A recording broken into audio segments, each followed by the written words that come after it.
दरगाह में कामिल वली आहिन रहा जंहिं भली दरगाह में कामिल वली आहिन रहा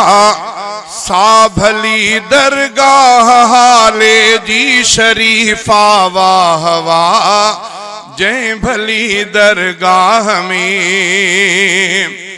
फैज़ जंहिंखे बुज़ुर्गीअ जो हो मिलियो अमरोठ खां फैज़ जंहिंखे बुज़ुर्गीअ जो हो मिलियो अमरोठ खां रंग हिन दरगाह खे सुहिणो लॻो अमरोठ खां फैज़ हिन दरगाह खां ॿियनि खे मिलियो पोइ बरमला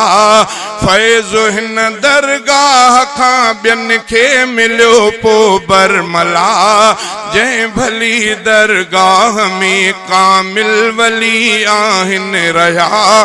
सा भली दरगाह हाले जी शरीफा वाह वाह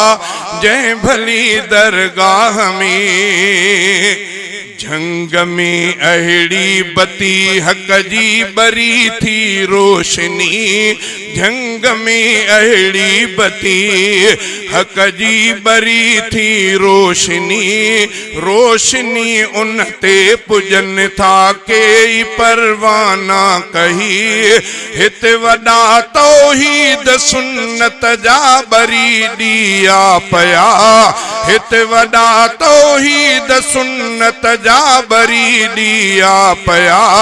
जंहिं भली दरगाह में कामिल वली आहिन रहा सा भली दरगाह हाले जी शरीफा वाह वाह जंहिं भली दरगाह में वाह जो साईं हमादुल्लाह मुर्शिद पीर हो वाह जो साईं हमादुल्लाह मुर्शिद पीर हो बोली अल्लाहू जंहिं जी शिरक ले थियो तीर हो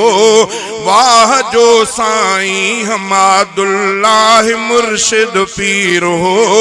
बोली अल्लाहू जंहिं जी शिरक ले थियो तीर हो हिक कुतुब अक़ताब हो मां सच बुधाया थो अदा जंहिं भली दरगाह में कामिल वली आहिन रहा सा भली दरगाह हाले जी शरीफा वाह वाह जंहिं भली दरगाह में साईं बियो महमूद असद हिते हुयो कामिल वली साईं बियो महमूद असद हिते हुयो कामिल वली जंहिं मुरीदन खे वठाए वहदत जंहिं मुरीदन खे वठाई वहदतुन वारी गली साईं बियो महमूद असद हिते हुयो कामिल वली जंहिं मुरीदन खे वठाई वहदतुन वारी गली के साईं जे हथन ते दस्त बैयत नेक थिया जंहिं भली दरगाह में कामिल वली आहिन रहा सा भली दरगाह हाले जी शरीफा वाह वाह जंहिं भली दरगाह में अब्दे माजिद साईं भी हिन बाग हिन सोने जो गुल अब्दे माजिद साईं भी हो बाग हिन सोने जो गुल अब्दे वाजिद साईं हो बुजुर्ग बंदो हिक बाअमल अब्दे वाजिद साईं हो बुजुर्ग बंदो हिक बाअमल फानी आलम के छड़े व्या बई भलारा बानड़ा फानी आलम के छड़े व्या बई भलारा बानड़ा जंहिं भली दरगाह में कामिल वली आहिन रहा सा भली दरगाह हाले जी शरीफा वाह वाह जंहिं भली दरगाह में अज भी शहजादा हिते हू जुलोलियूं थियूं हलन।